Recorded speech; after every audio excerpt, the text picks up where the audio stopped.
This video section reviews test reports in detail. Two different reports should be available when reporting spirometry test results. First is the calibration check report. Second is the spirometry test results. These must include a summary of the test procedure, in addition to the parameters that were measured. Technician assessment of the testing session should include any information that may be important for test interpretation. Your clinic should have written protocols for how long medical records are stored and a process to retrieve both the calibration reports and the spirometry test reports. The calibration report should include the clinic's name, address, telephone number, and email. The calibration report should also include the date and time that the calibration checks were performed, a name or code number identifying the technician who performed the calibration checks, the syringe volume used for calibration, ambient testing conditions including barometric pressure, temperature, and relative humidity, and the spirometer model and serial number. Each occupational health clinic should establish protocols and procedures for reporting that are consistent with the health and respiratory surveillance program.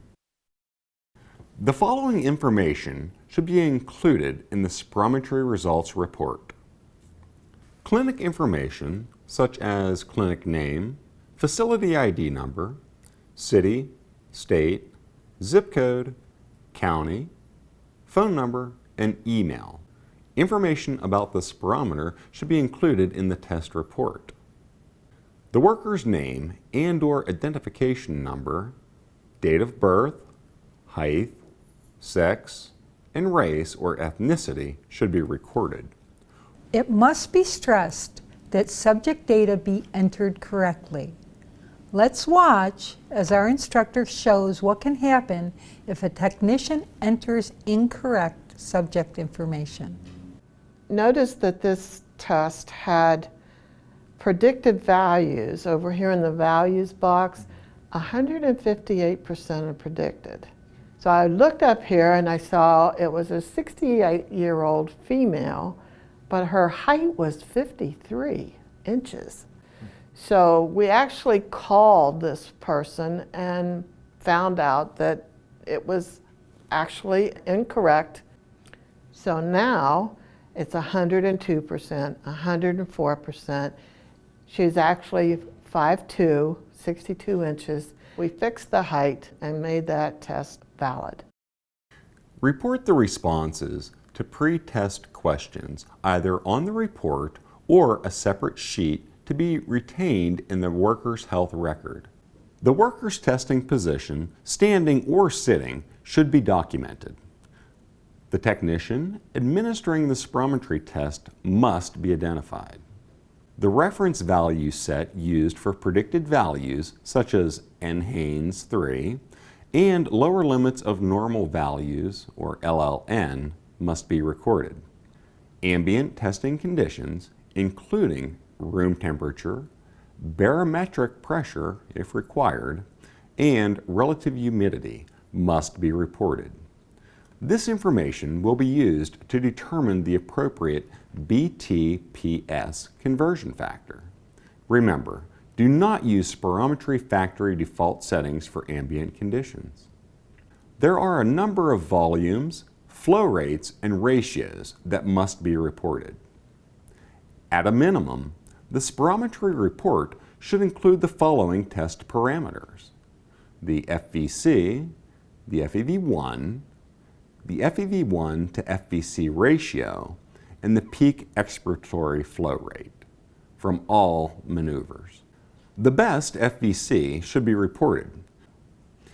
The highest values for FVC and FEV1 should be reported, even if they are from different maneuvers.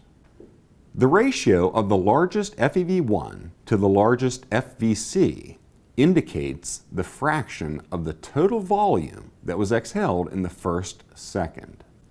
This ratio is required for the interpretation of an individual's lung function.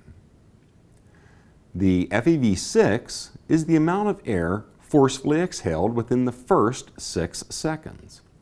The largest FEV6 from 3 acceptable curves should be included on the test report. Some clinicians use this parameter to follow patients with chronic obstructive pulmonary disease. It is not frequently used for spirometric interpretation in occupational health. The PEF, or peak expiratory flow rate, expressed in liters per second, is the highest point on the flow volume curve. A sharp peak shows that a strong, forceful blast is completed at the beginning of exhalation. The FEF 25-75% represents the mean forced expiratory flow during the middle half of the expiratory maneuver. The FEF 25 to 75% and its normal values are variable. Since 1991, the American Thoracic Society, also called the ATS, has recommended not using this measurement.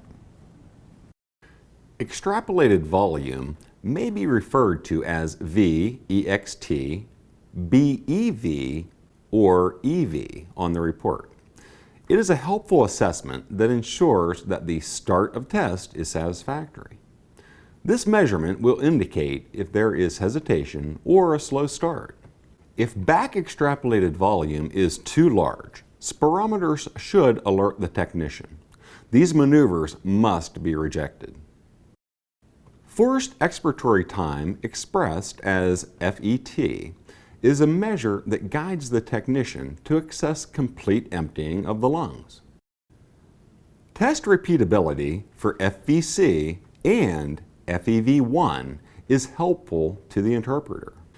Repeatability criteria are met when the differences between the highest and second highest values for both FVC and FEV1 are less than or equal to 0.15 liters or 150 milliliters.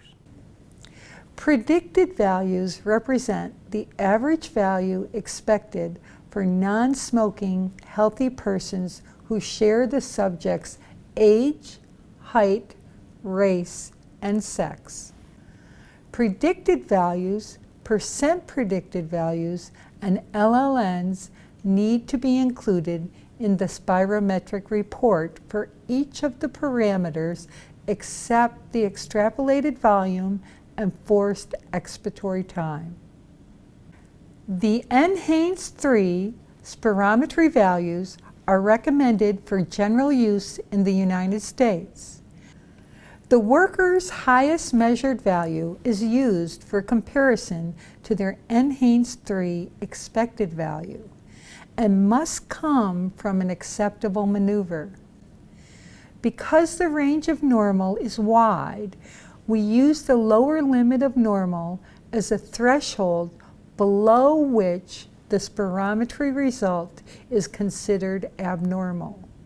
This cutoff level is usually set at a point where 95% of the normal population will have values above the LLN, and 5% of the normal population will fall below the LLN. The ATS recommends using the LLN to define abnormal spirometric measurements. The flow volume and the volume time curves must be included in the spirometry test report. A minimum of 3 acceptable maneuvers must be included. Preferably, all maneuvers should be shown.